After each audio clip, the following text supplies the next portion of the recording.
So Frank Malina was my father. He was born in 1912. And as a young man, he was part of a group of people that built the first American rockets in California. And they also founded the NASA Jet Propulsion Laboratory, which is a very big space research lab. But in the 1950s, he moved to Paris and became a professional artist and was a pioneer in what is called kinetic art, which is art that has motors and lights and electronics inside it. And so he founded Leonardo coming out of that hybrid background. So it's a slightly complicated story. He moved to Paris after the war, the Second World War. He wanted to build rockets, but all the Americans wanted to do was to put nuclear bombs on rockets to launch them against the Russians. And this made him sick. So he said, I will go do something else. And he went and helped establish UNESCO in 1947. And in 1947, UNESCO was just beginning, and he was in the scientific division.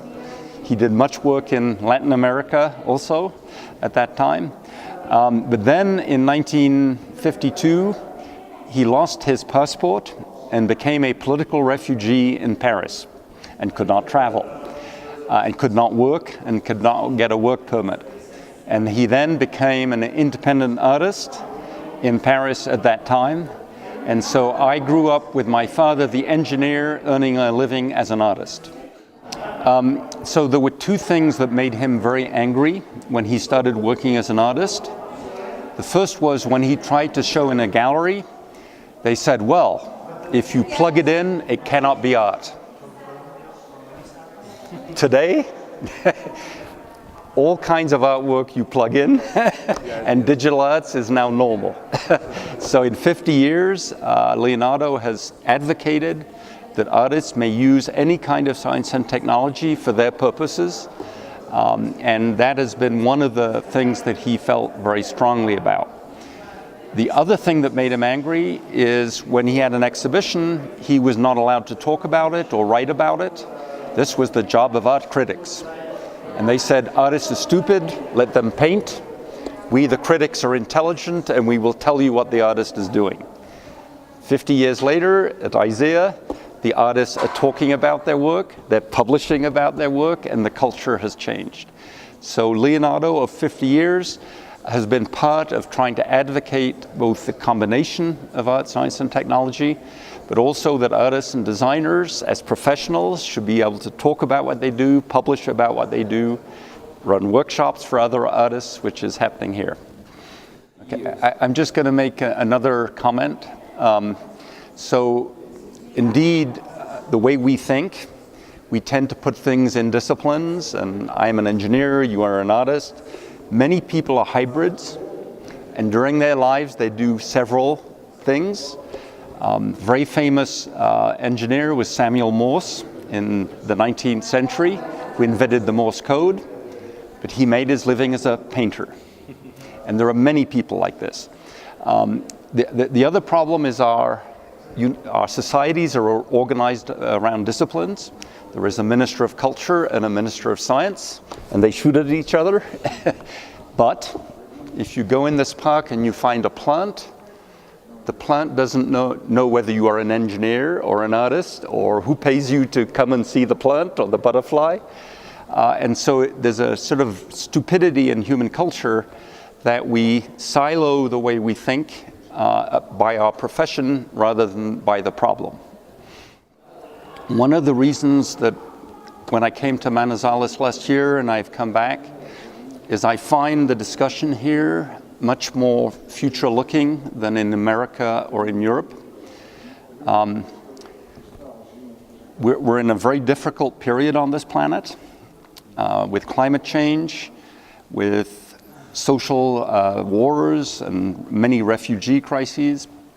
After the Second World War in America, there was a very famous report that said, "Science, the endless frontier.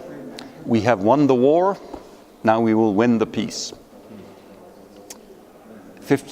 We are now in 2017. and science and technology have not done that. And so clearly in the next 50 years, we must find other ways of creating a world where climate change is not happening. And that happens, and here in Manizales, you have people doing social design. How do we change our culture? So over the next 50 years, I hope Leonardo will help change our culture so that we do not have climate change, we do not have refugees, and the local community in Manizales will be an example of that. I will give you a personal comment first. I will not allow you to use the name of our president because I do not want to remember his name. So I call him DT, delirium tremens. So when everybody says his name, I think delirium tremens.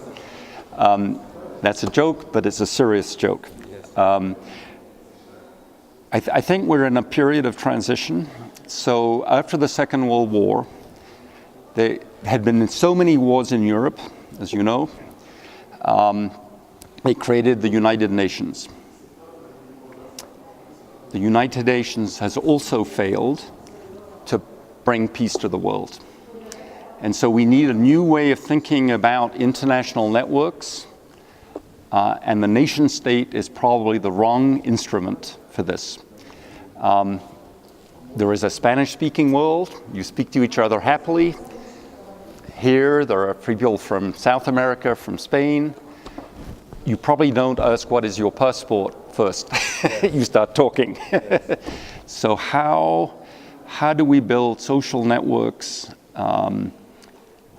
globally that allow us to solve the problems that we have? And nobody knows how to do it, and so we have to experiment. Okay, as you know, I live, maybe not you, in a world where you must always have a plan, you must always have a budget.